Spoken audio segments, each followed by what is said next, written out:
အားလုံးပဲမင်္ဂလာပါ IS New မှာကြိုဆိုပါရစေဒီကနေ့မှာတော့အရင်ကတော်လန်ရေးကိုအားပေးခဲ့တဲ့စစ်ဘေးရှောင်တယောက်ရဲ့ရင်တွင်းခန်းစားချက်လေးကိုပြည်သူတွေသိရှိအောင်ပြန်လည်မျှဝေပေးပါမယ်သူကအခုလိုလေးပြောခဲ့ပါတယ်အညာအနွေရဲ့နေပူရှိန်အောက်မှာအမိုးမလုံးတဲ့တဲစုပ်လေးတွေထဲမှာကြောချနေရတဲ့စစ်ရှောင်တယောက်ရဲ့ရင်ထဲမှာဘယ်လိုမီးတွေတောက်နေလဲဆိုတာခမားတို့သိကြရဲ့လားတဲ့ခမားတို့ပြောနေတဲ့တော်လန်ရေးဆိုတဲ့ခေါင်းစဉ်အောက်မှာပြည်သူတွေဟာသူတို့ဘဝတွေနဲ့ယဉ်ပြီးပေးဆက်နေကြရတာနှစ်ချီနေပါပြီတဲ့ဒါပေမဲ့အလူငွေလေးနည်းနည်းပါးပါးကောက်ဟိုနိုင်ငံဒီနိုင်ငံကဆိုဖာအီပေါ်မှာထိုင်ပြီးလေလုံးထွားနေတဲ့ NUG ခေါင်းဆောင်စုသူတွေအတွက်တော့ဒါဟာဇမျောကြီးတစ်ခုလိုဖြစ်နေပုံရပါတယ်တဲ့သူကပထမဆုံးရှင်းရှင်းလင်းလင်းပြောပြချင်တာကစစ်ရှောင်နေဆိုတာခမားတို့ပေးကမ်းတဲ့စံတပီစီတစ်ခွက်ကိုမျော်လင့်နေရတဲ့တရောင်းစားတွေမဟုတ်ဘူးဆိုတာပါပဲတဲ့ကျွတ်တို့ဟာကိုယ့်အိမ်ကိုဝင်းကိုယ့်လေကိုယ့်ယာနဲ့စံအိတ်ချေကန်စီပုံးတိုင်ထောင်ပြီးဂုံတိတ်ခါရှိနေခဲ့ကြတဲ့သူတွေပါတဲ့အခုတော့ခစ်ပြက်ကြီးထဲမှာတော်လန်ရေးဆိုတဲ့စကားကိုယုံကြည်ပြီးတော့အရာရာကို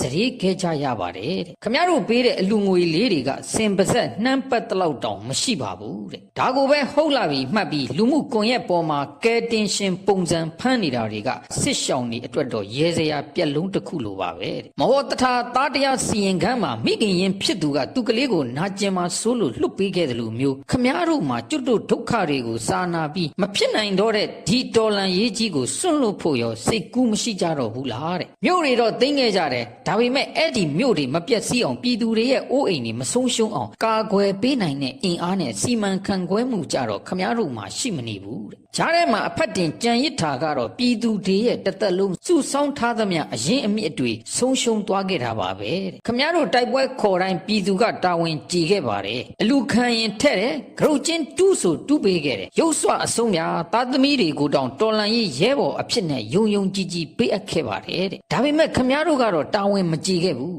ဘာတစ်ခုမှအရာထင်အောင်မလုပ်နိုင်ပဲအလူခံစားရင်ပျော်ပွဲစားထွက်တယ်လို့ဘဝကိုခမားတို့ဖြတ်တန်းနေကြတယ်နောက်ထပ်ဘယ်နှစ်လောက်ကျွတ်တို့ပြည်သူတွေကိုဒီဒုက္ခတွေထမ်းပိုးပြီးတော့ခရီးဆက်ဖို့မျှော်လင့်နေကြတာလေတဲ့တကယ်တော့ခမားတို့ကကိုချင်းမစားတဲ့လူသားမဆန်တဲ့လူအန္တတွေပဲခမားတို့တတိယနိုင်ငံတွေမှာလုံခြုံနှွေးထွေးစွာအိတ်ဆက်နေချိန်မှာအညာကတက်ကြီးရွယ်အိုတွေဟာတဲစုပ်ထဲမှာတိမ်ငယ်စွာကြောချနေကြရပါတယ်တဲ့နောက်ထပ်10နှစ်ဆိုတာဘယ်သူမှမစောင့်နိုင်တော့ဘူးခမားတို့ကတော့အကျိုးအမြတ်တစ်ခုခုကြောင့်တောင့်ခံနိုင်ခြင်းတောင့်ခံနိုင်လိမ့်မယ်ဒါပေမဲ့စစ်ရှောင်ပြည်သူတွေအတွက်ကတော့အယိုးထိအောင်နာကျင်နေကြရပါပြီတဲ့တကယ်လို့ခမားတို့မနိုင်တော့ဘူးဆိုရင်ပြည်သူတွေဒုက္ခမများရအောင်အခြေအနေကိုပြန်ပြီးသုံးသပ်သင့်ပါပြီတဲ့ဇမျောကြီးကိုဆက်ကပြနေမဲ့အစားပြည်သူတွေအိမ်ပြန်နိုင်မဲ့လမ်းစာကိုခမားတို့ရှာသင့်ပါတယ်တဲ့တော်လန်ရေးကိုလက်တလုံးကြားလှုပ်ပြီးကိုကျိုးအတွက်အတုံးချနေသူတွေပြည်သူမျက်ရည်ကိုအရင်အနည်းလှုပ်ပြီးစိန်ခံနေသူတွေသတိ